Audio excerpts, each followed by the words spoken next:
তোমার বাবার চোখ বন্ধ হলে না বুঝবা দুনিয়া কাকে বলে। তোমার বাবার উপার্জন শেষ হয়ে গেলে না বুঝবা দুনিয়া কাকে বলে। তোমার কাঁধে যখন উপার্জনের দায়িত্ব আসবে তখন না বুঝবা দুনিয়া কাকে বলে, রোজগার কত কষ্ট। সেদিন আমি একজন লোককে দেখছি, তাকাইয়া দেখছি অনেকক্ষণ, ট্রাকের থেকে সিমেন্টের বস্তা নামাইতেছে। আমি লোকটার দিকে তাকাইয়াছিলাম, সারাটা শরীর ঘামে, আমার মনে হয় যেন লোকটা মানে পানির মধ্যে, সারাটা চুল চেহারা তার ঘামে, ঘাম বাইয়া বাইয়া পড়তেছে। তাহলে এক বস্তা ট্রাকের থেকে প্রতি বস্তা সিমেন্ট নামাইয়া গোডাউনে থুইলে সর্বোচ্চ 60 টাকা 8 টাকা বা 10 টাকা দেয়। সর্বোচ্চ রেট হলো 10 টাকা, মানে এন থেকে হয়তো গোডাউনে থুইবে আর কি। তাহলে 50 বস্তা সিমেন্ট যদি এই বেচারা নামায়, তাহলে প্রিয় যুবক ছেলে 50 বার এই লোকটাকে, তোমার বাবাকে হতে পারে 50 বারই উনি কোমরটা বাঁকা করে। নাহলে কেমনে বস্তাটা লইব? 50 কেজি সিমেন্টের, 50 কেজি সিমেন্টের একটা বস্তা বেচারা কেমনে নিবে? প্রতিবারই তাকে কোমর বাঁকা করতে হয়েছে। প্রত্যেক বস্তা সিমেন্ট হয়তো ফালাইয়া ছোট্ট একটা গামছা হয়তো কোমরের থেকে খুলে আবার ঘাম মুছছে, আবার আরেক বস্তার লেগে গেছে, আর গুনছে কয় বস্তা হইল। বিনিময়ে 500 টাকা, হয়তো 50 বস্তায় 500 টাকা পাইছে, 10 টাকা করে। সেখান থেকে ভাঙ্গাইয়া তোমারে 200 টাকা দিছিল, তুমি বলছো তোমার স্কুলে দিতে হবে, সেই ঘামে ভেজা 200 টাকা। আর তুমি জানো আর সেই 200 টাকায় মোবাইলে ঢুকাইয়া উলঙ্গ ছবি আর নাচ গান নর্তকী দেখে শেষ করে দিছ। তুমি সন্তান না, বরং তুমি জানো আর।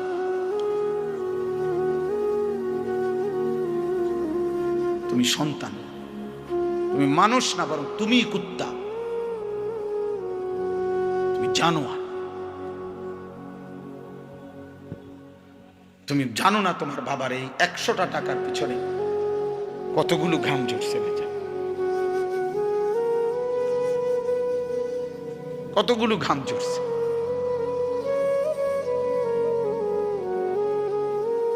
হ্যাঁ, আমার আব্বা ছোটবেলায় আমরা দেখছি সারাদিন স্কুল করে আব্বা যখন আসতেন, প্রাইমারি স্কুলে মাস্টারি করতেন, মসজিদে ইমামতি। আমার আব্বার একটা বা দুইটা গেঞ্জি ছিল, গেঞ্জিগুলোর এই পাশে এই পাশে ঘামে ভিজা। তো আমার মনে আছে কোনো সময় গেঞ্জি ধুইতে দিলে আমরা ধুইতাম না, আমি ফাটতাম না, মানে ঘামের গন্ধে বাবার গেঞ্জি ভিজা থাকত। সেখান থেকে আব্বা, আমার মনে আছে, মাস শেষে প্রতি 300 টাকা মাদ্রাসায় পাঠাইছে আমার লেগে। একটা পোস্ট কার্ডে তখন মানি অর্ডার করতে হইতো টাকা, তো মানি অর্ডার করলে একটা ছোট্ট পোস্ট কার্ড আছিল, এটার মধ্যে নাম ঠিকানা লিখতে হইতো, নিচে দিয়া একটু জায়গা ছিল, এখানে নিজস্ব কোনো কথা থাকলে লিখতে হইতো। তো আব্বা লিখতো, আনিস তোমার জন্য 300 টাকা পাঠাইলাম, বাবা টাকা পাইয়া জানাইও। তো আব্বারে জানাইতাম যে বাবা টাকা পাইছে। এই 300 টাকা গুনে গুনে 2 টাকা ডাইলবাজি, 2টা পরোটা, এমনি আমি গুনে গুনে খাইতাম, হিসাব গুনে গুনে। এই জন্য দোস্ত আমার, বন্ধু আমার, আমি বিষয়টা বললাম, মেহনত, যথাযথ পরিশ্রম মানুষকে দুনিয়াতেও ভালো করে, আখিরাতেও ভালো। অনেক নওজোয়ান মাশাআল্লাহ, প্রিয় ভাই, আমি অনুরোধ করি পরিশ্রমী হও, মেহনতি হও। এমন সুন্দর জীবন, সুস্থতা, এমন সুন্দর যৌবন, এই শুধু শুধু নারী দেখে দেখে না, এটা মিলে যাবে না। এই যে মহিলারে তুমি রাত দিন মোবাইলে দেখো, এগুলা পাইবা তো, তোমার একজন বিবি হবে, তোমার একজন স্ত্রী হবে। আর যেটা চাচ্ছ মনে, এটা পূরণ হবে। এই পৃথিবীর লাখ লাখ কোটি কোটি মানুষ স্বামী স্ত্রীর মিলনে এরপরেই এই মানব প্রজন্ম এখানে আসছে। কাজ এটা তোমারও হবে। এটার জন্য অল্প বয়সে কুত্তার মতো হওয়া, চরিত্রহীন লম্পট, যে রাত দিন নারীটাকে ছবি দেখে, জিনা ব্যভিচারের দৃশ্য দেখে, এমন নিকৃষ্ট জানোয়ার হওয়ার কোনো দরকার নেই। এটা এমনি মিলবে। বিয়ে শাদী তো স্বাভাবিক বিষয়, স্বামী স্ত্রী নারী পুরুষের মিলন তো আল্লাহ তাআলার কুদরতি নিজাম। আল্লাহ বলছে আমি এটা ব্যবস্থা করে রাখছি, যথা সময়ই পৌঁছে যাও। সময়ের আগে এক লোকমা খাবারও পৌঁছে। আমরা কিতাবে পড়ছি, কিতাবের মধ্যে আছে, আমরা পড়ছি যে হে আল্লাহর বান্দা, তোমার লোকমা যদি, তুমি আসো জমিনে আর তোমার একটি লোকমা যদি পাহাড়ের উপরেও থাকে, তো নিশ্চিত মনে রেখো, ইয়াকিন, পাহাড়ের উপরের ওই লোকমাটাই তোমার মুখে পৌঁছবে। আর আল্লাহর ওলিরা বলেন, যদি হে আল্লাহর বান্দা, তুমি মুখের কাছে দুই ঠোঁটের সামনে নিয়ে আসছো লোকমা, কিন্তু যদি সেটা তোমার ফয়সালাতে না থাকে, খোদার কসম ওই লোকমা তোমার ভিতরে ঢুকবে না। যেটুকু বরাদ্দ ওইটা যদি পাহাড়েও থাকে সেখান থেকে নেমে আসবে, যেটা বরাদ্দ নাই সেটা ঠোঁটের কাছে থাকলেও সেটা কি হবে না, মিলবে না। অতএব আমাদের জীবনের এটা বড় বোঝা উচিত। আমি বেশি আফসোস করি যে ছেলেরা, বাবা কেন বুঝতেছো না যে তুমি তোমারে চিনলা না কেন? কমপক্ষে ডানে বামে তাকাইও না, এই সমাজের কারো দিকে তাকাইও না, তোমার দিকে তাকাও তো একটু, যে আমি কি করছি সারাটা দিনে। এটা কি একটা সুস্থ মানুষের কাজ? সারা দিনে আমি বেশি ব্যস্ত ছিলাম। আজকে মাগরিব পর্যন্ত আমার বাচ্চা অসুস্থ ছিল, আর আমি ডাক্তার দেখাইয়া বাসাত রাইখা সুদন্যপুর আমার শায়েখ আরিফ বিল্লাহ আল্লামা মুফতি মুশতাকুর নবী কাসেমি হজরতের মাদ্রাসায় আমি যাইতে হয়েছে মাগরিবের পর। ওইখানে ইসলাহি মাহফিল, সেখানে আমি 20 মিনিট বয়ান করছি। এরপরে এখানে আসছি, আমি বারবার যোগাযোগ হইতেছে যে দেরি হয়ে যাইতেছে বা আমার আরেকটা মাহফিল আছে, সবই ঠিক আছে, কিন্তু আমি মাঝখানে ঠিকই এরপরেও এলিটগঞ্জ পাম্পে আমরা এশার নামাজ জামাতে পড়ে আসছি। মাহফিল যদি কাইতে হইয়া যায়, শীত হইয়া যায়, আমাকে আমার নামাজ তো পড়তে হবে না? শ্রোতা যদি চলেও যায়, আমাকে আমার নামাজ পড়তে হবে না? ওই দেখো, ঠিক ওই দেখো, ওই অপদার্থরে দেখো, ঠিক মতো চোখেও দেখে না, কিন্তু মাগার মোবাইলে এমনি, হ্যাঁ চোখের লোকে লাগাই এলো এটা গাম দিয়া, কষ্টে লাগাই দাও, এই যে আছে এখানে কষ্টে। হ্যাঁ হ্যাঁ, না না, লজ্জা, লজ্জা হবে কোন দিন? কোন দিন হবে বলেন? হায়া হবে কোন দিন? তাইলে শিখবে কোন দিন আমার ছেলেরা? সন্তান শিখবে কোন দিন? ফেরাবে কে এদেরকে? কারো।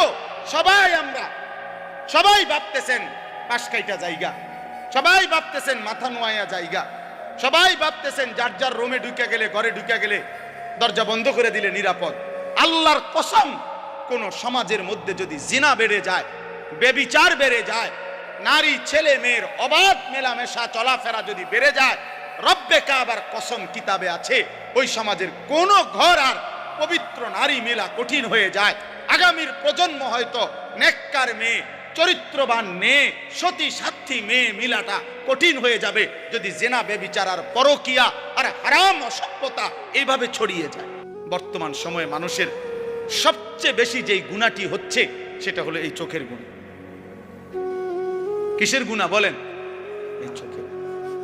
দিবা নিশি আমাদের মা বোনেরা বেপর্দা রাস্তায় চলছে, নিজেদের ভিন্ন রকমের অঙ্গভঙ্গি, আর এটা পুরুষ প্রতিনিয়ত দেখছে, অথচ এটা হারাম।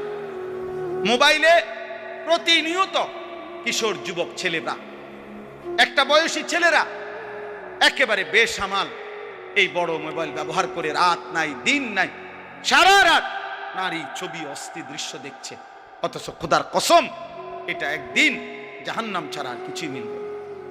আল্লাহর নবী সাল্লাল্লাহু আলাইহি সাল্লাম বলেছেন, যে ব্যক্তি কোনো নারীর সৌন্দর্য হারাম, যেটা তার দেখার অনুমতি নাই, সে দেখলো, খোদার কসম নবী বলছে কিয়ামতের দিন তার দুই চোখে সীসা জাহান্নামের আগুনে গলাইয়া এরপরে সীসা ঢেলে দেওয়া হয়, সীসা ঢেলে দেওয়া হয়, সীসা ঢেলে দেওয়া। অতএব আপনাদের কাছে অনুরোধ করছি, এই ছোট্ট কথাটা আল্লাহ তাআলা আমাদেরকে বলছেন, ইয়াগুদ্দু মিন আবসারিহিম, চোখ নামাও, চোখ।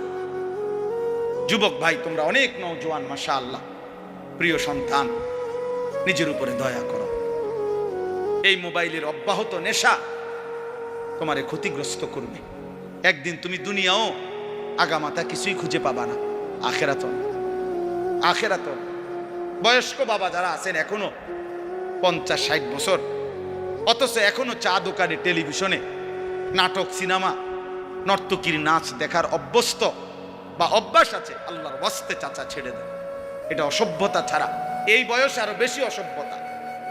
এই জন্য আল্লাহ নবী সাল্লাল্লাহু আলাইহি সাল্লাম স্পষ্ট বলছেন, রাগ হবেন না, নবীজি বলছেন, আল্লাহ নবী সাল্লাল্লাহু আলাইহি সাল্লাম বলছেন, হাসরের দিন আল্লাহ তাআলা ওই বান্দার দিকে তাকাবেন না, আল্লাহ তাআলা তাকে পবিত্র করবেন না, আল্লাহ তাআলা তাকে জাহান্নাম থেকে বাঁচাবেন না।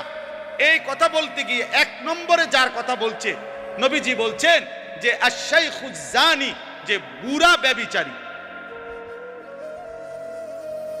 খোদার কসম, বয়স বেশি, বয়স হয়ে গেছে, অথচ এখনো জিনাকার, ব্যভিচারী। আর চোখ দিয়ে ভিন নারী দেখলে এটাও জিনা, হাত দিয়ে ছুঁয়ে দিলে এটাও জিনা, কান দিয়ে শুনলে ভিন নারীর কথা, হারাম কথা, এটাও জিনা, অন্তর দিয়ে কল্পনা করলে এটাও জিনা, লজ্জাস্থান দিয়ে জিনা করলে এটাও জিনা, নবীজি বলছে। অতএব আল্লাহ নবী সাল্লাল্লাহু আলাইহি সাল্লাম বলছেন, বয়স্ক হওয়ার পরেও যে জিনার অভ্যাস, হারাম নারী দেখার অভ্যাস, বাস্তবে হোক আর মোবাইলে হোক আর টেলিভিশনে হোক আর সাদওয়ানে হোক, এই বদঅভ্যাস যে ছাড়ে নাই, আল্লাহ তাআলা তার দিকে কিয়ামতের দিন তাকাবেনও না, আল্লাহ তাকে পবিত্রও করবে না, আল্লাহ তাকে জাহান্নাম থেকে বাঁচাবেও।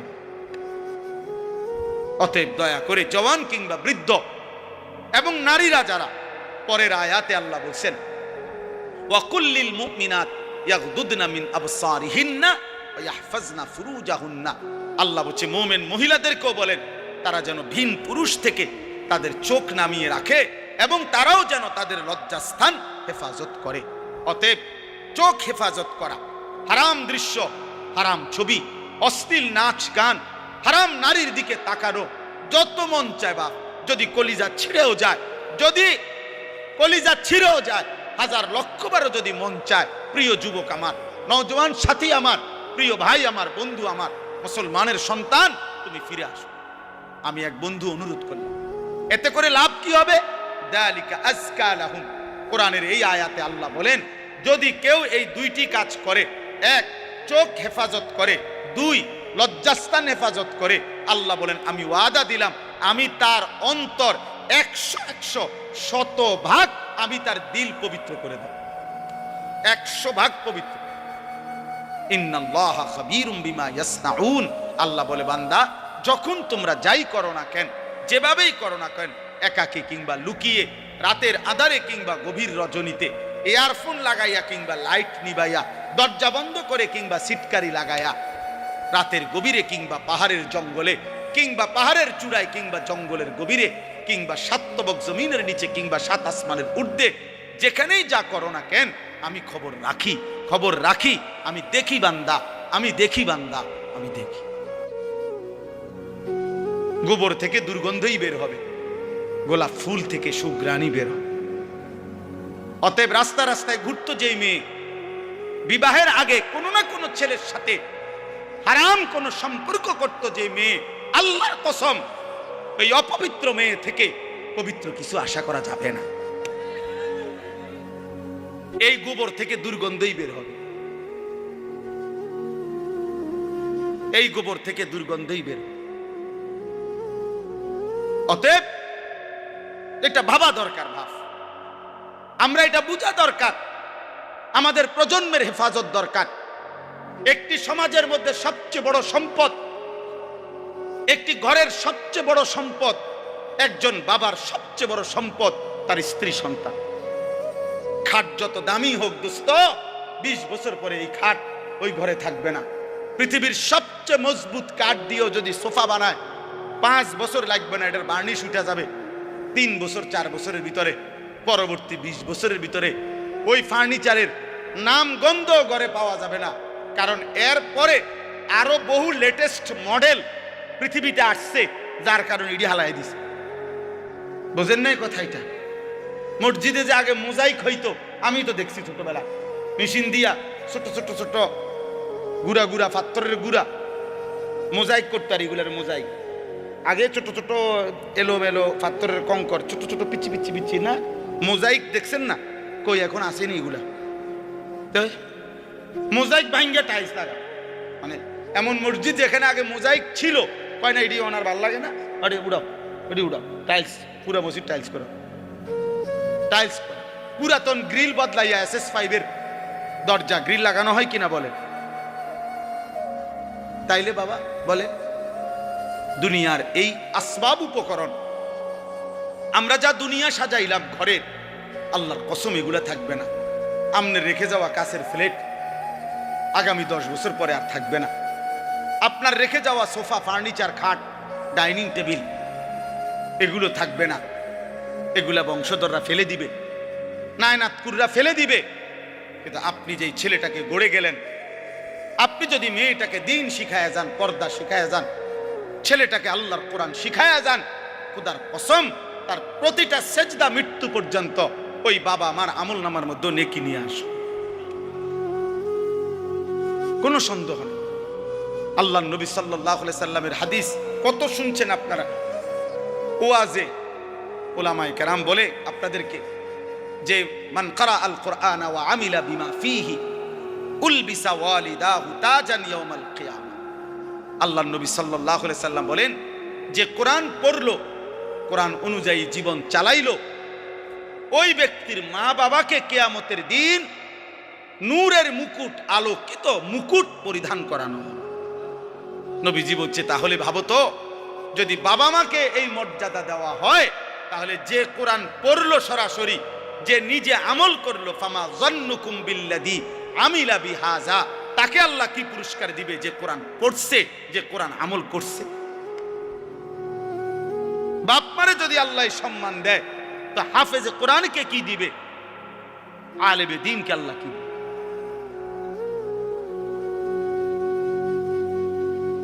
এজন্য প্রিয় ভাই, প্রিয় বাবা, সবাই মিলে গুনাহ ছাড়েন। আমার মূল বক্তব্য আজকে এতটুকু, গুনাহ ছেড়ে দিতে হবে। আখিরাত যদি পাইতে হয়, জাহান্নাম থেকে বাঁচতে হলেও গুনাহ ছেড়ে দেওয়া জরুরি, জান্নাতে প্রবেশ করতে হলেও গুনাহ ছেড়ে দেওয়া জরুরি। এক মুমিনের ডিউটি 2টা, একজন মুসলমানের জীবনের 24 ঘন্টা কাজ 2টা। 1 গুনাহ বর্জন করা, 2 আদেশ পালন করা। খালাস, এরই নাম জীবন, এরই নাম মুসলমান, এরই নাম তাকওয়া, এর পিছনেই জান্নাত। উইদ্দাত লিল মুত্তাকিন, রব্বুল আলামিন বলে জান্নাত বানানোই হয়েছে মুত্তাকিদের জন্য। আর মুত্তাকি বলেই তাকে ওই মুমিনকে, যে মুমিন প্রথমত গুনাহ বর্জন করে, দ্বিতীয়ত আদেশ পালন করে। আদেশ পালন, সতর খোলা রাখা। মনে করেন কারো নাভি থেকে হাঁটুর নিচ পর্যন্ত, এটা হলো সতর পুরুষের, এটা খোলা রাখা গুনাহ না নেকি? কথা বলেন। একজন মনে করেন এখন নামাজের ওয়াক্ত, নামাজ আদায় করা, এটা গুনাহ না নেকি? নেকি, বুঝেন নাই? নামাজ আদায় করা কি নেকি? সতর ঢাকা মানে সতর খোলা রাখা, এটা কি? গুনাহ। এ শরীয়তের মাসআলা হইল যে এক্ষেত্রে কোনটা আগে ফরজ? ফরজ হইলে আগে সতর ঢাকা ফরজ, এরপরে নামাজ পড়া। হিসাব বুঝছেন? নামাজের বাহিরে যেই ফরজগুলা, এর মধ্যে একটা কি আছে? তাহলে বোঝা গেল আগে তুমি এই গুনাহটা আগে কি করতে হবে? সরাইতে হবে, সতর ঢাকা, এরপরে সেজদা দিবে, এরপরে সেজদা দিবে। আগে সুদের থেকে বাঁচা জরুরি, এরপরে দান সদকা উপকার। আগে কিস্তির থেকে বাঁচা জরুরি, এরপরে দান সদকা করা উপকার। আগে লোন থেকে বাঁচা জরুরি, এরপরে দান সদকা করা উপকার। মসজিদে টাকা না দিছেন 30,000, কিন্তু 30 লাখ টাকা দিয়ে আপনি সুদের ব্যবসা করেন। এই বাটফার, পীর সওয়াব হারামখোর, সওয়াব কিসের? আবার সওয়াব তোমার আব্বাই দেয়। সুদখোরের 1 টাকায় কোনো নেকি হয় না, 1 টাকায়ও না। ফ্যান হয় নেকি হয় না, টাইলস হয় নেকি হয় না, নেকি ইমাম সাহেব দেয় না। ইমাম সাহেব শিক্ষা দিলে হইতো না। মাহফিলের বক্তা যদি একারে জনাব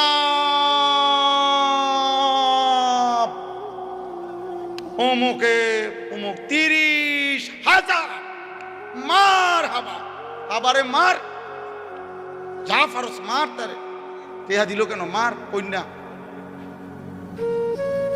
ফেরেশতা বলবে আল্লাহ সুদের টাকা, আল্লাহ বলবে বাদ দাও, আলাই দাও, তেহা লইয়া লেখা, কিন্তু তুমি লেখো না, নেকি লেখো। টাকা নেওয়া যায়, বলে নেয় কেন? হ্যাঁ নেওয়া যায়, এইটাও কথা। আপনি হয়তো বলবেন আরে এর পরে হুজুর আপনারা নেন কা, টাকা নেওয়া যায় কিন্তু নেকি হবে না। এইটাই এখন বুঝাইছিলাম ওই নুরুন নবী ভাইরে, আমার গাড়ির ছিল। এটা জরুরি বিষয়।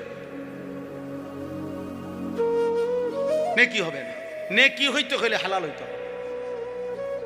দুনিয়াবি লেনদেন করা এটা ভিন্ন মাসআলা। আপনি যদি না বুঝেন আপনার আলেম থেকে বুঝে নিয়ে, কিন্তু বুঝাইতে চাচ্ছি এটা জরুরি। বাপ গুনাহ ছেড়ে দাও। তাহলে আগে জরুরি কি বলেন? আমি কথা শেষ করে ফেলবো এখন। আগে জরুরি কি? দাফউল মুদাররাতি মুকদ্দামুন আলা জালবিল মানফা। আরবি ভাষার গুরুত্বপূর্ণ মূলনীতি এটা, যে আগে ক্ষতি সরাও, এরপরে উপকার আনো। উপকার পরে, আগে কি? কথা বলেন না, ক্ষতি সরাও এইটারে। আচ্ছা মনে করেন একটা জানালার গ্রিল, এটার মধ্যে রং দিবে, কি দিবে? এই রং দিতে গেলে মনে করে এটা পুরান হয়ে গেছে, ঝংকার পড়ে গেছে, এর নিয়ম কি? আগে ঝংকার ফেলতে হবে না আগে রং দিতে হবে? আগে শিরিষ কাগজ দিয়া ঝংকার ফেলতে হবে, এরপরে কি করতে হবে? আগে ক্ষতি সরাও, আগে গুনাহ ছাড়ো, এরপরে সেজদা দাও। এক সেজদা আল্লাহর আরশ ছুঁয়ে যাবে। একবার জমিন থেকে আল্লাহ ডাক দিবা, রবের আরশ কাই পাও। শর্ত কি? গুনাহ ছেড়ে, গুনাহ ছেড়ে, গুনাহ ছেড়ে। আরো বাংলা উদাহরণ দেই, আমরা বাঙালি উদাহরণ আছে। কোন ব্যক্তি মনে করেন কারো বাড়ির দরজায় গেইটে ভিক্ষার জন্যই মনে করেন হাত পাতছে, এই সময় বাড়িওয়ালার কুকুর, পালা কুকুর খেউ খেউ করিয়া দরজার সামনে আইছে, বেড়ারে মানে ধরে লেব দশা। এখন এই লোক কি বলবে?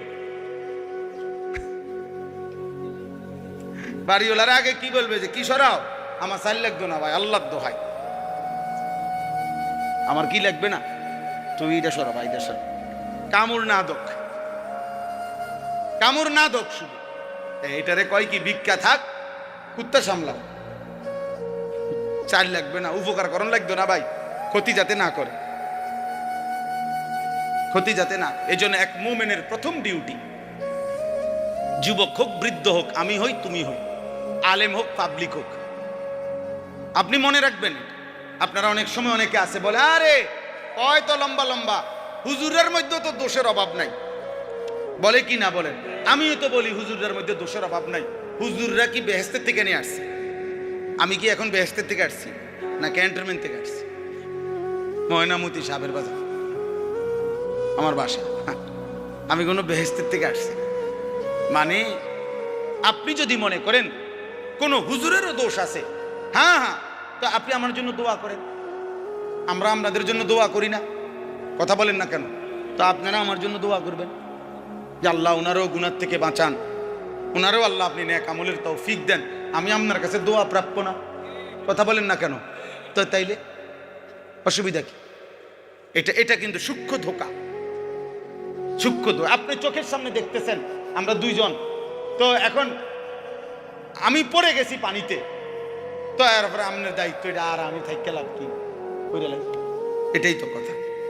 এটা কোনো বুদ্ধিমান করবে? এটা আমার সাথী আগুনে পুড়ে গেছে, আর আমি আর হুজুরে জেনে আগুনে ফিরে গেছে, তো আর আমি পাবলিক থাকতে কিনবো, আমরাও আগুনে পুড়ে যাই, এটা নিয়ে নিয়ম। তো যদি মনে করেন আমি ভুলে করে ফেলছি, যদি মনে করেন আমি গুনাহ করছি, যদি মনে করেন আমি হারাম করছি, এই বলে কি আপনিও হারাম করবেন? এটা জরুরি। গুনাহ ছেড়ে দেন, এই আজকের মূল বক্তব্য এটা, গুনাহ ছেড়ে দেন। এক মুমিন প্রথম কি ছেড়ে দিতে হবে? গুনাহ ছেড়ে। বিষয়টা কঠিন হইল, এটা আমাদের আল্লাহর আদেশ, আর আল্লাহর আদেশের উপরে কঠিন না সহজ, পারতেছি না এত কথা বলার কোনো সুযোগ নাই। আপনার যদি মন নাও চায়, আপনার যদি বিবেকে নাও চায়, আপনার যদি কলজাটা ফাইটাও যায়, তারপরেও আপনি আল্লাহর হুকুমের জন্য গুনাহ ছাড়তেই হবে, ছাড়তেই হবে, ছাড়তেই। কার হুকুম এটা? আমার মালিকের। বসে আদেশ করছে, অতএব অনেক সময় অনেক কাজ ভাল লাগতেছে না, তারপরও অধীনস্থ কর্মকর্তা তার বসের আদেশ মন না চাইলেও পালন করতে হবে। আর মন চাইলে তো ভালোই, মন চাইলে তো কি ভালো। এটা জরুরি বিষয়। এজন্য গুনাহ ছেড়ে দাও, গুনাহ ছেড়ে দাও। তাকওয়ার প্রথম অর্থ গুনাহ বর্জন, দ্বিতীয় অর্থ আদেশ পালন। আর আল্লাহ এটাই বলছি, ইয়া আইয়ুহাল্লাযীনা আমানুত্তাকুল্লাহ, ইয়া আইয়ুহাল্লাযীনা আমানুত্তাকুল্লাহ। কোরআনুল কারীমে প্রায় 7 বার এই কথাইটা আল্লাহ বলছে, হে ঈমানদার, ইত্তাকুল্লাহ, ইত্তাকুল্লাহ, ইত্তাকুল্লাহ, ইত্তাকুল্লাহ, ইত্তাকুল্লাহ, ইত্তাকুল্লাহ, ইত্তাকুল্লাহ। হে আল্লাহর বান্দা, হে মুমিন, আল্লাহকে ভয় করো, আল্লাহকে ভয় করো, আল্লাহকে ভয় করো। আর তাফসীরের মধ্যে লিখছে, যদি প্রশ্ন করেন যে হুজুর আল্লাহকে ভয় করা মানে কি, আল্লাহকে ভয় করার প্রথম অর্থ গুনাহ ছেড়ে দেওয়া, দ্বিতীয় অর্থ আদেশগুলো পালন করা। আগে গুনাহ ছেড়ে দাও, আগে গুনাহ ছেড়ে দাও। ওয়াদারু যাহিরাল ইসমি ওয়া বাতিনা, আল্লাহ বলছে প্রকাশ্য গোপন সব গুনাহ ছেড়ে দাও। নবীজি বলছেন, রাসূলুল্লাহ সাল্লাল্লাহু আলাইহি ওয়াসাল্লাম বলছেন, ইয়াকুম ওয়াল কাযিব, মিথ্যা বলা ছেড়ে দাও। আলাইকুম বিসসিদক, নবীজি বলছে সত্য বলাকে জীবনের জন্য গ্রহণ করে নাও। অতএব দয়া করে এটা বুঝতে হবে। তো এই আয়াতটা এবার আসেন, আমি যেই পড়ছি সূরা নূর 18 নম্বর পারা, কোরআনুল কারীমের 24 নম্বর সূরা 30 নম্বর আয়াত, এই একটি আয়াতের এবার তর্জমা বললে আমার কথা শেষ। আল্লাহ তাআলা এখানে বলছেন, কুল, হে নবী আপনি বলুন, লিল মুমিনিনা, সকল ঈমানদার পুরুষদেরকে, ইয়াগুদ্দু মিন আবসারিহিম ওয়া ইয়াহফাজু ফুরুজাহুম, তারা যেন বাধ্যতামূলক দুইটা কাজ করে।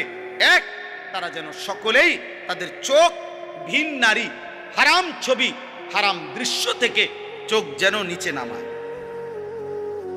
ওয়া ইয়াহফাজু ফুরুজাহুম, এবং সমস্ত ঈমানদার পুরুষদেরকে বলেন তারা যেন তাদের লজ্জাস্থানের হেফাজত করে। কোনো জিনা, কোনো ব্যভিচার, হাতের নাপাক ব্যবহার, কোন রকমের অসভ্যতা, নারী পুরুষ, পুরুষ পুরুষ, যেই কোন রকমের অপকর্ম নিজের লজ্জাস্থান দ্বারা যেন না করে, লজ্জাস্থান যেন হেফাজত করে এবং চোখ যেন নিচে নামে। প্রিয় ভাই, এই প্রথম কথাটা বলার জন্যই আমি এই কথাগুলো বলছি। আজকের সময়ের বিবেকবান যারা, দিন নিয়ে যারা ভাবে, মানুষকে নিয়ে যারা ভাবে, এরকম বিবেকবান বিচক্ষণ বুজুর্গ আল্লাহওয়ালা ওলামায়ে কেরামের মূল বক্তব্য হলো, বর্তমান সময়ে মানুষের সবচেয়ে বেশি যেই গুনাহটি হচ্ছে সেটা হলো এই চোখের গুনাহ। কিসের গুনাহ বলেন? এই চোখের। দিবা নিশি আমাদের মা বোনেরা বেপর্দা রাস্তায় চলছে, নিজেদের ভিন্ন রকমের অঙ্গভঙ্গি, আর এটা পুরুষ প্রতিনিয়ত দেখছে, অথচ এটা হারাম। মোবাইলে প্রতিনিয়ত কিশোর যুবক ছেলেরা, একটা বয়সী ছেলেরা একেবারে বেসামাল এই বড় মোবাইল ব্যবহার করে রাত নাই দিন নাই সারা রাত নারী ছবি অস্থির দৃশ্য দেখছে, অথচ খোদার কসম এটা একদিন জাহান্নাম ছাড়া আর কিছুই মিলবে না। আল্লাহর নবী সাল্লাল্লাহু আলাইহি সাল্লাম বলেছেন, যে ব্যক্তি কোনো নারীর সৌন্দর্য হারাম, যেটা তার দেখার অনুমতি নাই, সে দেখলো, খোদার কসম নবী বলছে কিয়ামতের দিন তার দুই চোখে সীসা জাহান্নামের আগুনে গলাইয়া এরপরে সীসা ঢেলে দেওয়া, সীসা ঢেলে দেওয়া, সীসা ঢেলে দেওয়া। অতএব আপনাদের কাছে অনুরোধ করছি, এই ছোট্ট কথাটা আল্লাহ তাআলা আমাদেরকে বলছেন, ইয়াগুদ্দু মিন আবসারিহিম, চোখ নামাও, চোখ। যুবক ভাই, তোমরা অনেক নওজোয়ান, মাশাআল্লাহ, প্রিয় সন্তান, নিজের উপরে দয়া করো। এই মোবাইলের অব্যাহত নেশা তোমারে ক্ষতিগ্রস্ত করবে। একদিন তুমি দুনিয়াও আগামাতা কিছুই খুঁজে পাবা না, আখেরাত, আখেরাত। বয়স্ক বাবা যারা আছেন এখনো 50-60 বছর, অথচ এখনো চা দোকানে, টেলিভিশনে নাটক, সিনেমা, নর্তকীর নাচ দেখার অভ্যস্ত বা অভ্যাস আছে, আল্লাহর ওয়াস্তে চাচা ছেড়ে দেন। এটা অসভ্যতা ছাড়া এই বয়সে আরো বেশি অসভ্যতা। এই জন্য আল্লাহ নবী সাল্লাল্লাহু আলাইহি সাল্লাম স্পষ্ট বলছেন, রাগ হবেন না, নবীজি বলছেন, আল্লাহ নবী সাল্লাল্লাহু আলাইহি সাল্লাম বলছেন, হাসরের দিন আল্লাহ তাআলা ওই বান্দার দিকে তাকাবেন না, আল্লাহ তাআলা তাকে পবিত্র করবেন না, আল্লাহ তাআলা তাকে জাহান্নাম থেকে বাঁচাবেন না। এই কথা বলতে গিয়ে 1 নম্বরে যার কথা বলছে, নবীজি বলছেন যে আশ-শাইখুজ জানি, যে বুড়া ব্যভিচারী। খোদার কসম, বয়স বেশি, বয়স হয়ে গেছে, অথচ এখনো জিনাকার, ব্যভিচারী। আর চোখ দিয়ে ভিন নারী দেখলে এটাও জিনা, হাত দিয়ে ছুঁয়ে দিলে এটাও জিনা, কান দিয়ে শুনলে ভিন নারীর কথা, হারাম কথা, এটাও জিনা, অন্তর দিয়ে কল্পনা করিলে এটাও জিনা, লজ্জাস্থান দিয়ে জিনা করিলে এটাও জিনা, নবীজি বলছে। অতএব আল্লাহর নবী সাল্লাল্লাহু আলাইহি সাল্লাম বলছেন, বয়স্ক হওয়ার পরেও যে জিনার অভ্যাস, হারাম নারী দেখার অভ্যাস, বাস্তবে হোক আর মোবাইলে হোক আর টেলিভিশনে হোক আর সাদওয়ানে হোক, এই বদঅভ্যাস যে ছাড়ে নাই, আল্লাহ তাআলা তার দিকে কিয়ামতের দিন তাকাবেনও না, আল্লাহ তাকে পবিত্রও করবে না, আল্লাহ তাকে জাহান্নাম থেকে বাঁচাবেও না। অতএব দয়া করে জওয়ান কিংবা বৃদ্ধ এবং নারীরা যারা, পরের আয়াতে আল্লাহ বলছেন, ওয়া কুল্লিল মুমিনাত ইয়াগদুদনা মিন আবসারিহিন্না ওয়া ইয়াহফাজনা ফুরুজাহুন্না।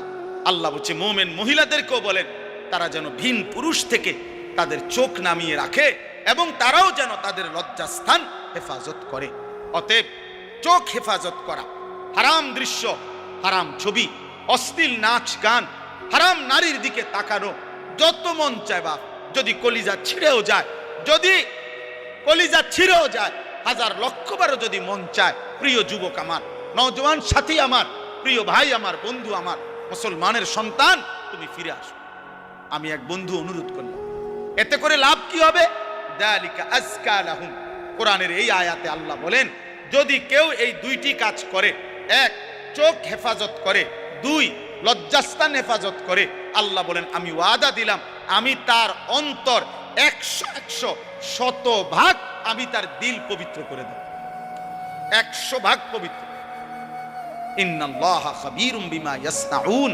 আল্লাহ বলে, বান্দা যখন তোমরা যাই করো না কেন, যেভাবেই করো না কেন, একাকী কিংবা লুকিয়ে, রাতের আঁধারে কিংবা গভীর রজনীতে, ইয়ারফোন লাগাইয়া কিংবা লাইট নিবাইয়া, দরজা বন্ধ করে কিংবা সিটকারি লাগাইয়া, রাতের গভীরে কিংবা পাহাড়ের জঙ্গলে কিংবা পাহাড়ের চূড়ায় কিংবা জঙ্গলের গভীরে কিংবা 7 তবক জমিনের নিচে কিংবা 7 আসমানের ঊর্ধ্বে, যেখানেই যা করো না কেন, আমি খবর রাখি, খবর রাখি, আমি দেখি বান্দা, আমি দেখি বান্দা, আমি দেখি। অতএব দোস্ত আমার, আল্লাহকে আড়াল করা সম্ভব? আল্লাহকে ফাঁকি দেওয়া সম্ভব? আল্লাহ তাআলার দৃষ্টির আড়ালে যাওয়া সম্ভব? অতএব এইটুকুই সবক। আমরা যদি ইমানদার হই, আমরা যদি মুমিন হই, তাহলে আমাদের নারী, আমাদের পুরুষ, আমাদের কিশোর, আমাদের যুবক, আমাদের মা, আমাদের বোন, আমাদের স্ত্রী, আমি হুজুর, আপনি পাবলিক, আমরা সবার দায়িত্ব চোখ হেফাজত করা। কি হেফাজত করা? কারণ চোখ হারাম নারী দেখা গুনাহ কিনা? বলেন না কেন? অতএব এই গুনাহ ছেড়ে আল্লাহ তাআলা আমাদেরকে তৌফিক দেন। কবুল করেন, আমিন। বিবাহ একটি সম্পর্ক, বিবাহ একটি ইবাদত। ইবাদত কিনা কথা বলেন? আল্লাহ কোরআনে বলছে ফানকিহু, তোমরা বিবাহ করো। তো যেটা আল্লাহর হুকুম এটা ইবাদত কিনা? নবীজি সাল্লাল্লাহু আলাইহি সাল্লাম বলছে আন-নিকাহু মিন সুন্নতি, বিবাহ আমি রাসূলের সুন্নাত। তো যেটা নবীর সুন্নাত এটা উৎসব নাকি ইবাদত? এটা ফুর্তি নাকি ইবাদত? নবীর সুন্নত এটা ফুর্তি নাকি ইবাদত? তাহলে বিবাহ কি? ইবাদত। আল্লাহর হুকুম এ কারণেও ইবাদত, নবীর সুন্নাত এ কারণেও ইবাদত। ইবাদত ইবাদত এক। দুই নাম্বার, বিবাহ মানে একটি ছেলে মেয়ের এই সম্পর্ক শুধু উপভোগের সম্পর্ক নয়, বরং এই স্বামী স্ত্রী মানে এখান থেকে কিয়ামত পর্যন্ত একটি প্রজন্ম। আমার দাদা দাদির মিলনে আমার বাবা, মা বাবার মিলনে আমি, আমার স্ত্রীর পরে আমার সন্তান। তাইলে এইভাবে এটা একটা সিরিয়াল, এটা একটা সিরিয়াল। আমার দাদা 5 ওয়াক্ত নামাজ পড়ছেন রমজান মাসে, পুরা রমজানে মসজিদে ছিলেন, শেষ 10 দিন এতেকাফ করছেন। ঈদের চাঁদ উঠছে, ঈদের দিন দাদা সকালবেলা ভোরে মসজিদ থেকে বের হইয়া ঈদের নামাজ পড়া ঘরে আসছে। চাচারে কইছে, ছোট চাচারে যে আমি আমার শ্বশুর বাড়ির যামু, আমার একটা রিস্কা না দে। আমার চাচার নাম হোসেন, মানে হুসাইন। ওই যে হোসেন, আমারে একটা রিস্কা না দে ফুত, আমি আমার শ্বশুর বাড়ির যামু। দাদা বুড়া মানুষ। আমার চাচা বলছে আব্বা আমনে মুরব্বী মানুষ, শেষ বয়স, আপনি মাত্র মুসিদায় অন কি শ্বশুর বাড়ি যাইবেন? আমরা সব সেমাই চিনি রাঁধছি, আপনি খাবেন। দাদা কয় না, আমি জামুই, তুই রিস্কা না আনলে বাদ দে। নাতি মানে আমার চাচার ছেলে ইদ্রিস, পরে বলছে নাতি তুই আমার হাতে ধর, দাদা জামুই শ্বশুর বাড়ি। এই কথা বলে দাদা একটু সামনে গেছে, মাঝ পথে পাশের গ্রাম, 2 গ্রাম পরে আমার দাদার শ্বশুর বাড়ি ছিল। দাদা মাঝখানেই রাস্তায় কাইত হইয়া পড়ে গেছে। সন্ধ্যাবেলায় আমার দাদা কবরে চলে গেছে, মারা গেছে। আমার দাদা ঠিকই বুঝছে যে আমি শ্বশুর বাড়ি যাব। তাহলে আমার দাদা নেককার ছিলেন, নেককার ছিলেন, নিজের হাতে মসজিদ গড়ে গেছেন। তাহলে এটা একটা প্রজন্ম, স্বামী স্ত্রীর সুন্দর একটি সম্পর্ক, এদের ঈমান ইসলাম, এদের পাক পবিত্রতা, পর্দা পুশিদা, এটা একটা জেনারেশন তৈরি করে। এটা গুরুত্বপূর্ণ বাপ, কম হোক আল্লাহর কথা,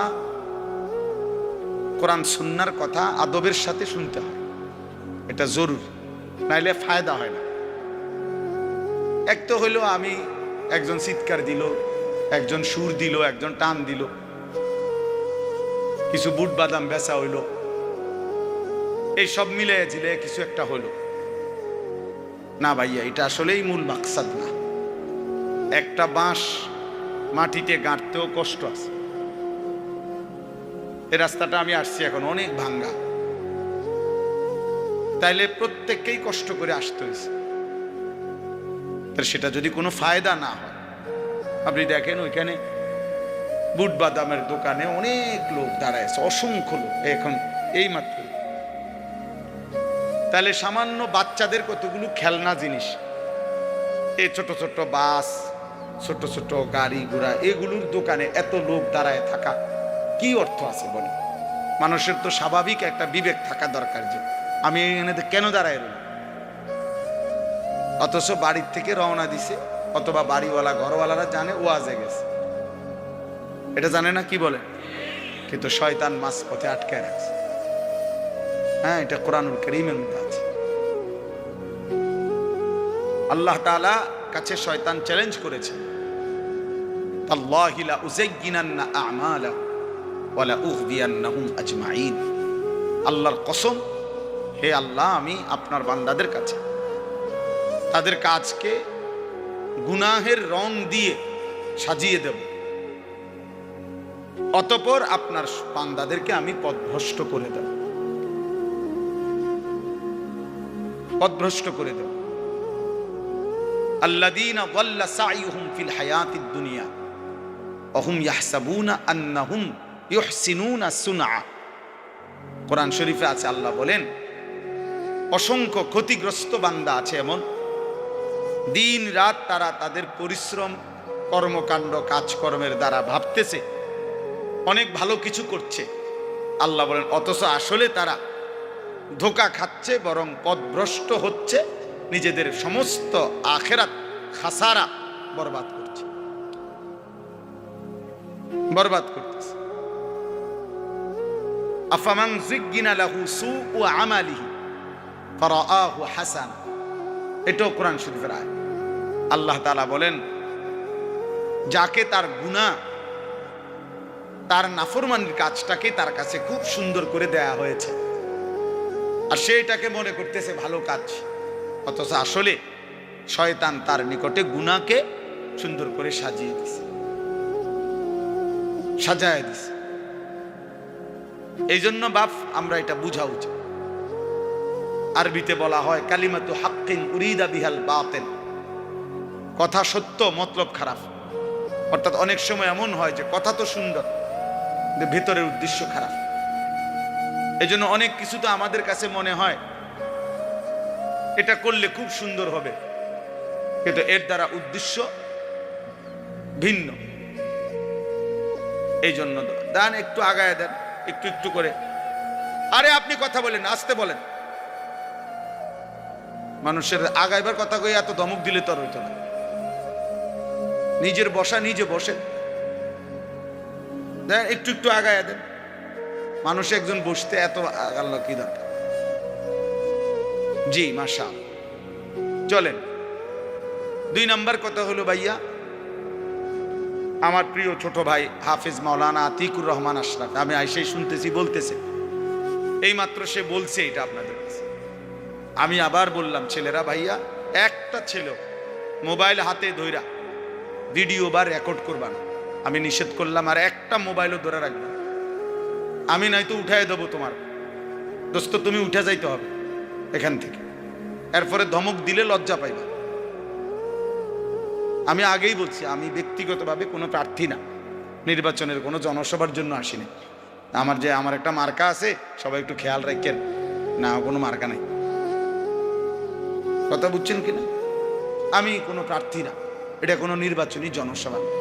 অল্প একটু সময় আল্লাহর কথা বলা, আখিরাতের কথা মনে করায় দাও। ওয়াজের মূল মাকসাদ কি?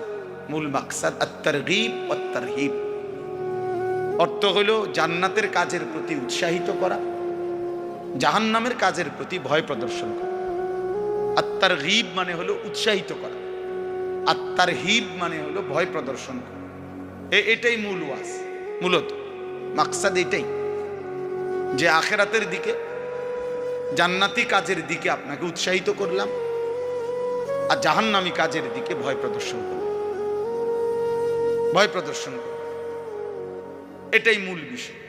এই জন্য দয়া করে অল্প একটু সময় আমরা মনোযোগ দিয়ে শুনলে ফায়দা হবে। মোবাইল নিয়ে সারাক্ষণ, আমি এখানে নামছি এই মাত্র গাড়িতে, পুরাটা জায়গা আমরা খেয়ালও করি নাই, ড্রাইভারও বুঝে নাই, মানে পুরা কাদা। আমি কাদার মধ্যে পাও ডাইবা গেছে, আমি আপনার লুঙ্গি সহ জামাটা উঠাইতেছি, আর ওই অপদার্থ এটার ভিডিও করতেছি। তাহলে মানুষ কি পরিমাণ, ছেলেরা কি পরিমাণ বিকৃত মস্তিষ্ক, কি পরিমাণ প্রতিবন্ধী আপনি বেরোন। একটা জলজ্জান্ত বাস উড়ে যাচ্ছে, হাজার হাজার লোক ভিডিও করতেছে। একটা জলজ্জান্ত মানুষ পানিতে ডুবে যাচ্ছে, হাজার হাজার মানুষ ভিডিও করতেছে। এই হলো প্রজন্মের এখনকার হালাত, এখনকার জেনারেশনের হালাত হলো এই। কয়েকদিন আগে নোয়াখালীতে অনেকেই শুনছেন, একজন প্রবাসীর পরিবারের 7 জন একটা মাইক্রোজে পানি পড়ে গেছে, শুনছেন না, মারা গেছে। যে ওই লোকের একটা সাক্ষাৎকার দিছে, আমি নিজে শুনছি। বেচারা কানতে কানতে বলছে যে আমি মাইক্রোটা যখন পানি পড়ে গেছে, শত শত মানুষ আসছে পুকুরের পারে, আমি প্রত্যেকের কাছে কাকতি মিনতি করছি, অনুরোধ করছি, কেউ একটু নামলো না পানিতে, যে চেষ্টা করলো না। সকলেই শুধু মোবাইল দিয়ে ছবি উঠে। আল্লাহর কসম সে বলছে, সে আফসোস করছে। তা আমি একটা ছেলেকে বললাম এখন যে, আরে ভাই তুমি তো আগে আমার ধরো যে আমি কোনো পড়ে যাই কিনা বা কাদা, তুমি তো আগে এইটা সেভ করো না। তোমার আগে দরকার মুসাফা করতে, বুঝুর আঞ্জা দিয়ে ধরে নিতে। এটা দোস্ত নতুন জেনারেশন, তোমরা বুঝা উচিত ভাই, বুঝা উচিত। একটা মোবাইল যদি জীবনের সবকিছু হয়ে যায় 24 ঘন্টা, এই জীবন সামনে আগাবে না। আখেরাত তো পরের বিষয় ধরলাম, দুনিয়াও বেশি দিন টিকবে, দুনিয়াও বেশি দিন টিকবে। গাফলত কোনো মানুষকে, গাফেল মানুষ দুনিয়াতেও কোনো উন্নতি করতে পারে না, আখেরাতেও না।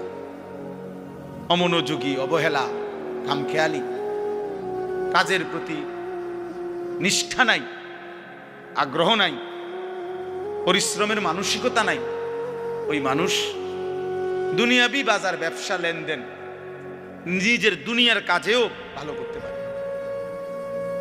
আমার আপনারা সবাই বুঝবেন, দেখেন জিজ্ঞাসা করে, যেই দোকানদার কোনো কাস্টমার যদি 3 বার 4 বার আইসা দেখে, মনে করেন এক সপ্তাহের মধ্যে উনি 3 বার আইসে এই দোকানে, আইসা 3 বারই দেখছে দোকান বন্ধ অথবা দোকানদার নাই, এরপরে সে পরবর্তী 6 মাসেও আর কোনোদিন এই দোকানে আসবে না। দেখেন, সে বলবে যে এনে দোকানদার থাকে না, আর বলা যায় না এটা বন্ধও থাকতে হবে, এই শেষ, মানে তার ব্যবসা শেষ, সে আর দাঁড়াইতে পারে না। এই জন্য এটা একটা নিয়ম, কাজের প্রতি নিষ্ঠা থাকতে। এত বেশি পরিমাণ গাফেল, সারাক্ষণ হাসি, সারাক্ষণ মজা, দুষ্টামি, সারাক্ষণই মোবাইল নিয়ে ব্যস্ত থাকা, এ তো গাফলত ভাই, এ তো গাফলত, খামখেয়ালি। আর গাফেল মানুষ দুনিয়াতেও কোনো ভালো কিছু করতে পারে না, আখেরাতেও। ও আপনাদেরকে হঠাৎ আমি শুনলাম শুনাইতেছে আমার ওয়াজের 21 বছরের কথা। আমার 21 বছর এক এক দিন আমি কেমনে পার করছি এক মালিক যা। গত 2 রাত আমি টোটালি ঘুমাই, বৃহস্পতিবার রাতেও না, শুক্রবার রাতেও। পাবনা থেকে আমি আসছি সকালবেলা, সকাল 7টায় বয়ান করছি 1.25 ঘন্টা, ফেরি পার হইতে লাগছে মোট 8 ঘন্টা। তাইলে এজন্য দোস্ত বুঝাইতে চাচ্ছি, কাজের প্রতি নিষ্ঠা থাকতে, আন্তরিকতা থাকতে। দুনিয়াতেও কেউ যদি ভালো কিছু করতে, এই আজকে যারা বড় বড় শিল্পপতি, দুনিয়ার লাইনে বড় বড় পয়সাওয়ালা, দেখবা যে হালাল হারাম পরে, কিন্তু কমপক্ষে সে যে এই পর্যায়ে গেছে, হালাল হোক হারাম হোক, সে যেটা বুঝছে এটার উপরে সে সর্বোচ্চ দিন রাত মেহনত করছে। তার দিবানিশির মেহনত, পরিশ্রম, মাথার ঘাম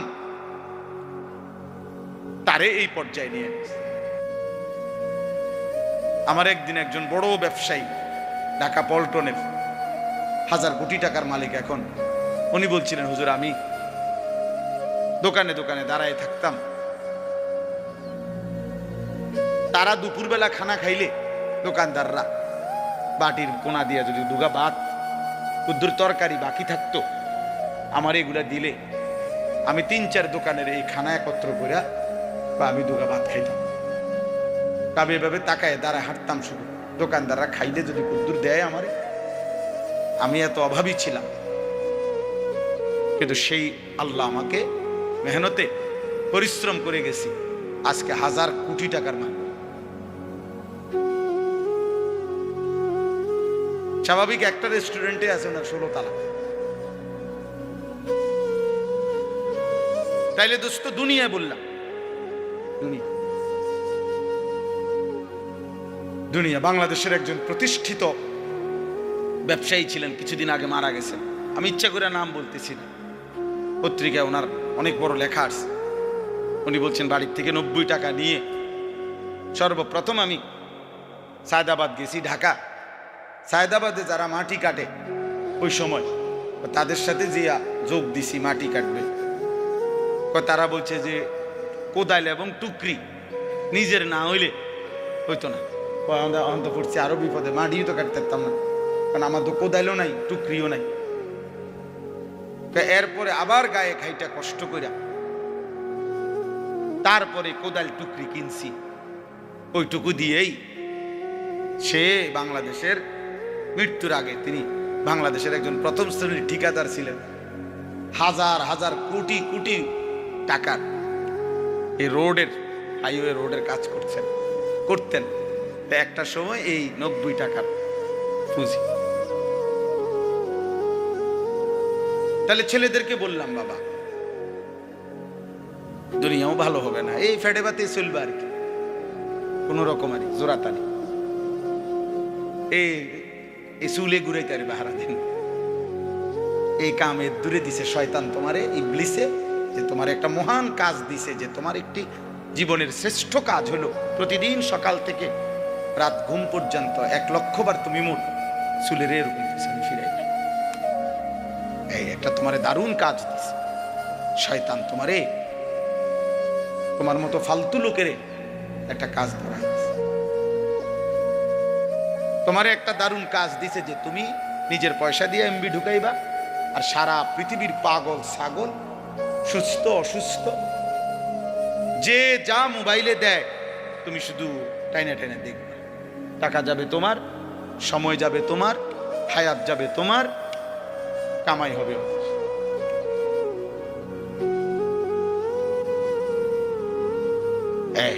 তোমারে বুদ্ধি দিয়ে দিছে যে যেমনে পারো টাকা ব্যবস্থা করবে তুমি বাপের টাকা চুরি করো, নয়তো মায়ের টাকা চুরি করো, নয়তো স্কুলের টিফিনের টাকা বাঁচায় রাখো, নয়তো যেভাবে পারো।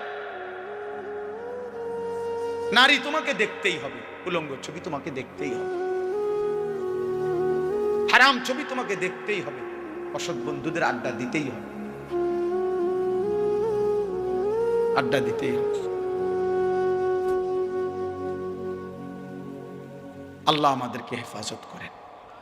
এজন্য আমি সবাইকে বললাম, গাফলত অনেক বড় অভিশাপ, মানে খামখেয়ালি আর কি, অবহেলা, জীবনটাকে অনাদরে অবহেলায় নষ্ট করে দেয়। বরং বুদ্ধিমান বিবেকবান ব্যক্তি পরিশ্রমী হয়। মানুষকে আল্লাহ তাআলা বলেছেন, লাকাদ খালাকনাল ইনসানা ফি কাবাদ। 3টা কসম করে আল্লাহ বলেছেন যে আমি মানুষের সৃষ্টির মধ্যে আমি আল্লাহ পরিশ্রম করার, মেহনত করার যোগ্যতা দিয়েই, মানসিকতা দিয়েই আমি সৃষ্টি করেছি। এই ফি কাবাদ অর্থ আমি আল্লাহ তাআলা মানুষকে মেহনত করার মানসিকতা, যোগ্যতা দিয়েই লাকাদ খালাকনাল ইনসানা, আমি মানুষকে সৃষ্টি করেছি। এজন্য সব ছেলেকে বললাম, এই ভূমিকা ছাড়াই কথা শেষ। কথার প্রসঙ্গে প্রথম কথা এটা বললাম, গাফেল না হওয়া ভাইয়া, দুনিয়াও না আখিরাত। ভালো উপার্জনের জন্য মেহনত করতে, একটু সুখ, একটু সচ্ছলতা, ঘর বাড়ি চলাফেরা, পরিবারের একটু প্রশস্ততার জন্য মেহনতও চাই। আপনি ঘুমের থেকে উঠে জমিদারি করবেন, এ কয়দিন তাফালিং, কয়দিন মোটরসাইকেল নিয়ে মাতবুরি, মোবাইল একটা নিয়ে মাতবুরি, কয়দিন ভাইয়া, কয়দিন? তোমার বাবার চোখ বন্ধ হলে না বুঝবা দুনিয়া কাকে বলে, তোমার বাবার উপার্জন শেষ হয়ে গেলে না বুঝবা দুনিয়া কাকে বলে। তোমার কাঁধে যখন উপার্জনের দায়িত্ব আসবে তখন না বুঝবা দুনিয়া কাকে বলে, রোজগার কত কষ্ট। সেদিন আমি একজন লোককে দেখছি, তাকাইয়া দেখছি অনেকক্ষণ, ট্রাকের থেকে সিমেন্টের বস্তা নামাইতেছে। আমি লোকটার দিকে তাকাইয়াছিলাম, সারাটা শরীর ঘামে, আমার মনে হয় যেন লোকটা মানে পানির মধ্যে, সারাটা চুল চেহারা তার ঘামে, ঘাম বাইয়া বাইয়া পড়তেছে। তাহলে এক বস্তা আগের থেকে প্রতি বস্তা সিমেন্ট নামাইয়া গোডাউনে থুইলে সর্বোচ্চ 60 টাকা, 8 টাকা বা 10 টাকা দেয়। সর্বোচ্চ রেট হলো 10 টাকা, মানে এন থেকে হয়তো গোডাউনে থুইবে আর কি। তাহলে 50 বস্তা সিমেন্ট যদি এই বেচারা নামায়, তাহলে প্রিয় যুবক ছেলে 50 বার এই লোকটাকে, তোমার বাবাকে হতে পারে 50 বারই উনি কোমরটা বাঁকা।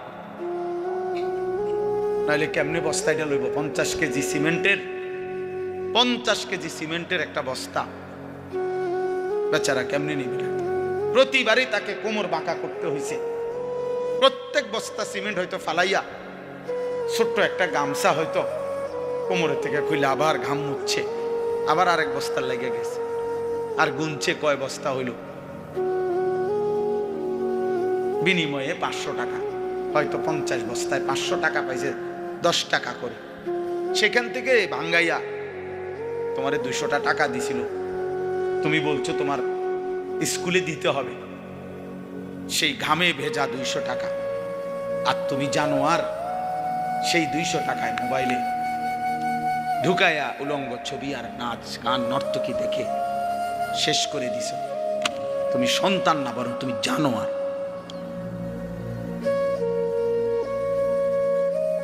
তুমি সন্তান, তুমি মানুষ না, বরং তুমি কুত্তা। তুমি জানো আর, তুমি জানো না তোমার বাবার এই 100টা টাকার পিছনে কতগুলো ঘাম ঝরছে, কতগুলো ঘাম ঝরছে।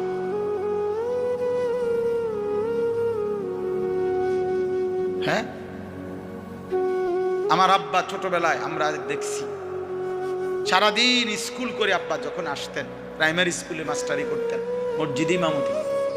আমার আব্বার একটা বা দুইটা গেঞ্জি ছিল, গেঞ্জিগুলোর এই পাশে এই পাশে ঘামে ভিজা। তো আমার মনে আছে কোনো সময় গেঞ্জি ধুইতে দিলে আমরা ধুইতাম না, আমি ফাটতাম না, মানে ঘামের গন্ধে বাবার গেঞ্জি ভিজা থাকতো। সেখান থেকে আব্বা, আমার মনে আছে, মাস শেষে প্রতি 300 টাকা মাদ্রাসায় পাঠাইছে আমার লেগে। একটা পোস্ট কার্ডে তখন মানি অর্ডার করতে হইতো টাকা, তো মানি অর্ডার করলে একটা ছোট্ট পোস্ট কার্ড আছিল, এটার মধ্যে নাম ঠিকানা লিখতে হইতো, নিচে দিয়া একটু জায়গা ছিল, এখানে নিজস্ব কোনো কথা থাকলে লিখতে হইতো। তো আব্বা লিখতো, আনিস তোমার জন্য 300 টাকা পাঠাইলাম, বাবা টাকা পাইয়া জানাইও। তো আব্বারে জানাইতাম যে বাবা টাকা পাইছে। এই 300 টাকা গুনে গুনে 2 টাকা ডাইলবাজি, 2টা পরোটা, এমনি আমি গুনে গুনে খাইতাম, হিসাব গুনে গুনে। এই জন্য দোস্ত আমার, বন্ধু আমার, আমি বিষয়টা বললাম, মেহনত, যথাযথ পরিশ্রম মানুষকে দুনিয়াতেও ভালো করে, আখিরাতেও ভালো। অনেক নওজোয়ান মাশাআল্লাহ, প্রিয় ভাই, আমি অনুরোধ করি পরিশ্রমী হোক, মেহনতি হোক। এমন সুন্দর জীবন, সুস্থতা, এমন সুন্দর যৌবন, এই শুধু শুধু নারী দেখে দেখে না, এটা মিলে যাবে না। এই যে মহিলারে তুমি রাত দিন মোবাইলে দেখো, এগুলা পাইবা তুমি, তোমার একজন বিবি হবে, তোমার একজন স্ত্রী হবে। আর যেটা চাচ্ছ মনে, এটা পূরণ হবে। এই পৃথিবীর লাখ লাখ কোটি কোটি মানুষ স্বামী স্ত্রীর মিলনে এরপরেই এই মানব প্রজন্ম এখানে আসছে। আজ এটা তোমারও হবে।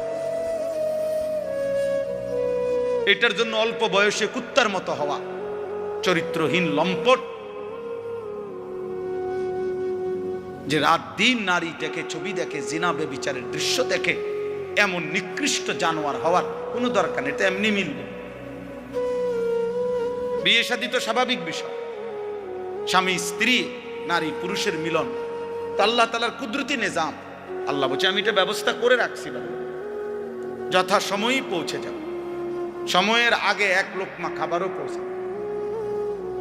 আমরা কিতাবে পড়ছি কিতাবের মধ্যে আছে, আমরা পড়ছি যে হে আল্লাহর বান্দা, তোমার লোকমা যদি, তুমি আসো জমিনে আর তোমার একটি লোকমা যদি পাহাড়ের উপরেও থাকে, তো নিশ্চিত মনে রেখো, ইয়াকিন, পাহাড়ের উপরের ওই লোকমাটাই তোমার মুখে পৌঁছবে।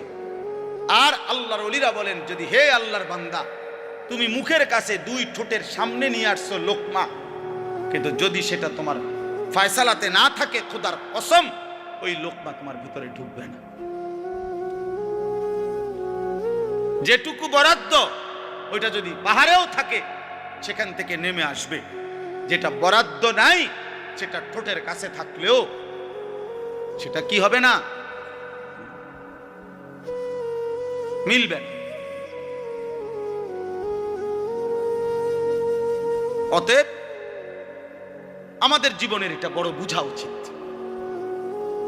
আমি বেশি আফসোস করি যে ছেলেরা, বাবা কেন বুঝতেছো না যে তুমি তোমারে চিনলা না কেন? কমপক্ষে ডানে বামে তাকাইও না, এই সমাজের কারো দিকে তাকাইও না, তোমার দিকে তাকাও তো একটু, যে আমি কি করছি সারাটা দিনে। এটা কি একটা সুস্থ মানুষের কাজ? সারা দিনে আমি বেশি ব্যস্ত ছিলাম, আজকে মাগরিব পর্যন্ত আমার বাচ্চা অসুস্থ ছিল, আর আমি ডাক্তার দেখাইয়া বাসাত রাইখা সুদন্যপুর আমার শায়েখ আরিফ বিল্লাহ আল্লামা মুফতি মুশতাকুর নবী কাসেমি হজরতের মাদ্রাসায় আমি যাইতে হয়েছে মাগরিবের পর। ওইখানে ইসলাহি মাহফিল, সেখানে আমি 20 মিনিট বয়ান করছি, এরপরে এখানে আসছি। আমি বারবার যোগাযোগ হইতেছে যে দেরি হয়ে যাইতেছে, বা আমার আরেকটা মাহফিল আছে, সবই ঠিক আছে, কিন্তু আমি মাঝখানে ঠিকই এরপরেও এলিটগঞ্জ পাম্পে আমরা এশার নামাজ জামাতে পড়ে আসছি। মাহফিল যদি কাইতে হইয়া যায়, শীত হইয়া যায়, আমাকে আমার নামাজ পড়তে হবে না? শ্রোতা যদি চলেও যায়, আমাকে আমার নামাজ পড়তে হবে না? ওই দেখো, ওই দেখো, ওই অপদার্থরে দেখো, ঠিক মতো চোখেও দেখে না, কিন্তু মাগার মোবাইলে এমনি, হ্যাঁ চোখের লগে লাগাই এলাও, এটা গাম দিয়া কষ্টেপ লাগাই দাও, এই যা আছে এখানে কষ্টেপ। হ্যাঁ হ্যাঁ, না না, লজ্জা, লজ্জা হবে কোন দিন? কোন দিন হবে বলেন? হায়া হবে কোন দিন? তাইলে শিখবে কোন দিন আমার ছেলেরা? সন্তান শিখবে কোন দিন? ফেরাবে কে এদেরকে? কারো। সবাই আমরা, সবাই ভাবতেছেন পাশ কাইটা জায়গা, সবাই ভাবতেছেন মাথা নোয়া জায়গা, সবাই ভাবতেছেন যার যার রুমে ঢুকে গেলে, ঘরে ঢুকে গেলে দরজা বন্ধ করে দিলে নিরাপদ। আল্লাহর কসম, কোন সমাজের মধ্যে যদি জিনা বেড়ে যায়, বেবিচার বেড়ে যায়, নারী ছেলে মেয়ের অবাধ মেলামেশা চলাফেরা যদি বেড়ে যায়, রব্বে কাবার কসম কিতাবে আছে, ওই সমাজের কোন ঘর আর পবিত্র নারী মেলা কঠিন হয়ে যায়। আগামীর প্রজন্ম হয়তো নেককার মেয়ে, চরিত্রবান মেয়ে, সতী সাথী মেয়ে মিলাটা কঠিন হয়ে যাবে যদি জেনা বেবিচার আর পরকিয়া আর হারাম অসভ্যতা এইভাবে ছড়িয়ে যায়। অতএব দোস্ত আমার, আল্লাহকে আড়াল করা সম্ভব? আল্লাহকে ফাঁকি দেওয়া সম্ভব? আল্লাহ তাআলার দৃষ্টির আড়ালে যাওয়া সম্ভব? অতএব এইটুকুই সবক। আমরা যদি ইমানদার হই, আমরা যদি মুমিন হই, তাহলে আমাদের নারী, আমাদের পুরুষ, আমাদের কিশোর, আমাদের যুবক, আমাদের মা, আমাদের বোন, আমাদের স্ত্রী, আমি হুজুর, আপনি পাবলিক, আমরা সবার দায়িত্ব চোখ হেফাজত করা। কি হেফাজত করা? কারণ চোখ হারাম নারী দেখা গুনাহ কিনা? বলেন না কেন? অতএব এই গুনাহ ছেড়ে আল্লাহ তাআলা আমাদেরকে তৌফিক দেন, কবুল করেন, আমিন।